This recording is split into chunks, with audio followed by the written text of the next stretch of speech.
Olá, eu sou o Sr. Reis e hoje eu trago para vocês The Hunters Guild Red Hood, o novo mangá da Shonen Jump que está até o momento com 4 capítulos. Eu não sabia da existência desse mangá até o Yami vir nos comentários e me recomendar essa obra. Então, valeu Yami! E nessa história nós iremos acompanhar o jovem protagonista Velo, um garoto que mora em uma vila que está sendo atacada por um lobisomem. Esses ataques estão prejudicando todos na vila, já que os lobisomens são criaturas que veem os seres humanos como pedaços de carne ambulantes. Para lidar com essa situação, o prefeito da vila pede ajuda à Guilda dos Caçadores, uma organização responsável por caçar criaturas míticas. A guilda envia uma garota chamada Green para caçar o lobisomem. A fim de proteger a vila, Velo se junta a Green na caçada do lobisomem. E essa é a sinopse.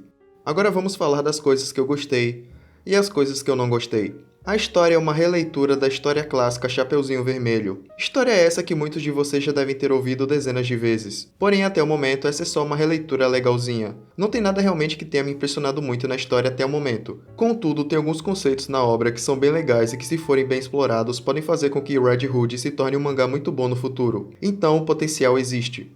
Uma coisa que eu não curti muito nessa obra é o uso de certos clichês. Clichês esses que não me agradam na maioria das obras que eu leio. Uma das exceções foi Tokyo Mud Revengers, que eu gostei bastante, apesar de ter vários elementos narrativos que já foram utilizados várias vezes em outras obras. Em Red Hood, nós temos o clássico protagonista bondoso que se importa com todos. O protagonista também quer herdar a vontade do prefeito, algo similar ao que já foi mostrado em obras como Naruto, One Piece e etc. Embora nessas obras que eu citei, essa vontade obviamente é herdada de outras pessoas. Temos também aquela clássica expositividade. Os personagens ficam meia hora explicando suas habilidades, mesmo que seja melhor não explicar. Acredito que foi no capítulo 3 onde teve uma parte onde dois personagens que são inimigos ficaram dando detalhes das suas habilidades. Falando a verdade, isso quebrou bastante a minha imersão na história. Tem formas melhores que você pode usar na hora de explicar um evento, um personagem ou uma habilidade. Por exemplo, em Hunter x Hunter, no arco das Formigas Quimera, tínhamos um narrador que explicava detalhadamente todas as situações que cada personagem passava. E se você não gosta do narrador, você ainda poderia mostrar os pensamentos dos personagens sobre o assunto que você gostaria de abordar.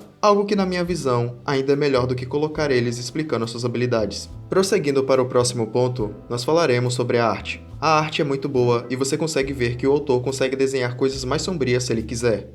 A arte tem esse lado mais sombrio, mas você também consegue perceber que o autor está mantendo um lado mais cartunesco, principalmente na hora de desenhar os lobisomens. Depois de olhar certos painéis, eu comecei a pensar que o autor poderia se dar muito bem se ele quisesse focar em algo mais dark, mas, obviamente, ele não vai, já que isso é um shonen, então é natural que ele queira manter esse lado mais cartunesco. Talvez, com o caminhar da história, o autor nos mostre coisas mais sombrias, ou ele também pode não mostrar, já que seguir um caminho mais dark não significa necessariamente um caminho melhor. Isso é algo que vai variar de história para história. E antes de prosseguir para o próximo ponto, eu gostaria de falar sobre algo interessante que me ocorreu enquanto eu estava lendo esse mangá.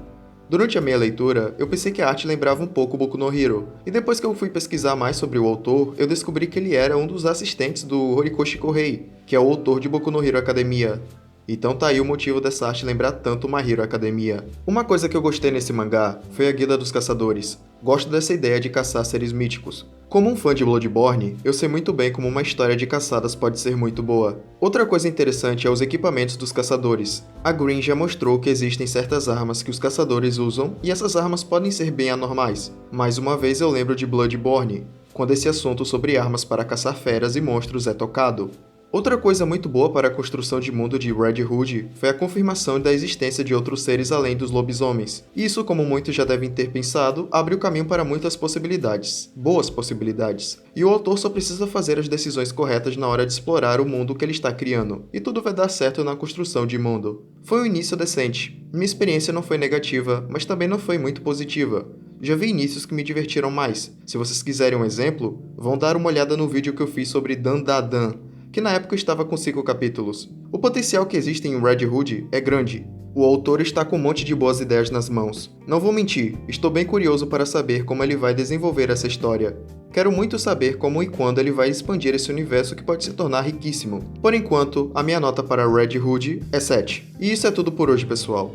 Eu espero que vocês tenham uma ótima experiência enquanto estiverem lendo Red Hood, ok?